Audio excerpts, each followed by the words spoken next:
नेपालको बाटो, हाम्रो उल्लाबारीको बाटो।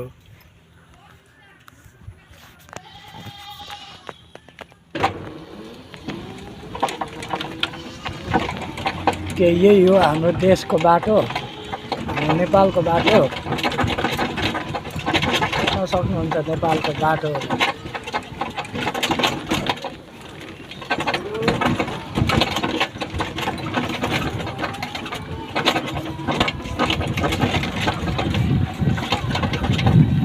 भत्केको ओरेको आधी पिच आधी कच्ची, यो के गर्न खोजेको हाम्रो यो नेपाल सरकार। हामीले बालेन सरकारलाई प्रधानमन्त्री बनायौँ के यस्तोकै लागि हो। तपाईँहरू आफै हेर्न सक्नुहुनेछ।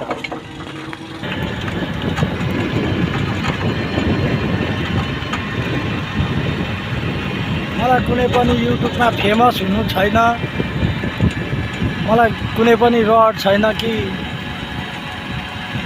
भाइरल भएर पैसा कमाउनु। मलाई सिर्फ हाम्रो उल्लाबारीको बाटो बनाइदिनुहोस् भन्ने मेरो चाहना हो।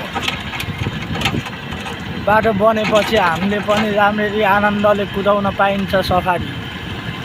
हामी जस्तो केटाहरू ठगेर लुटेर खान्छ, तर म भनेको मेहनत गरेर खाँदैछु।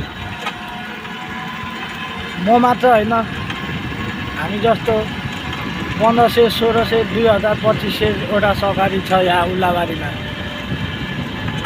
कतिले पल्टाउँछ बाटो राम्रो नभएर। बाटो हेर्न सक्नुहुन्छ तपाईँले। अहिले हामी कति दुःखले सफाइ चलाउँदैछौँ, यो हामी सफाइ चालकलाई मात्र थाहा छ। ल हेर्नुहोस् हाम्रो उल्लाबारीको बाटो।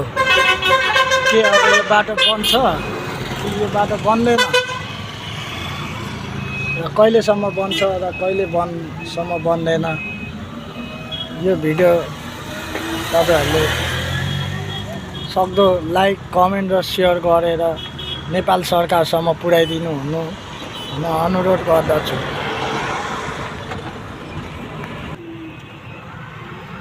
हामीले सफारी पनि डराइ चलाउनु पर्ने हुन्छ।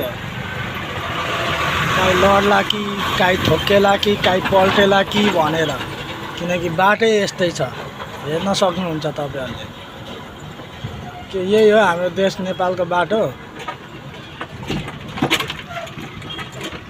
कहिले बन्छ हाम्रो देशको बाटो, कहिले बन्छ? ल हेर्नुहोस् बाटो।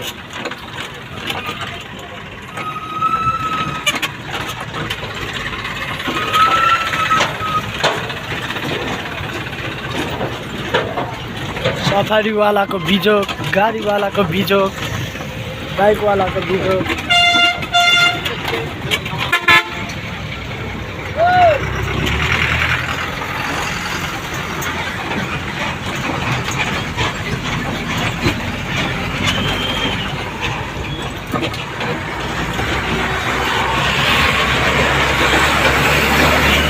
मलाई कुनै पनि भाइरल हुनु छैन।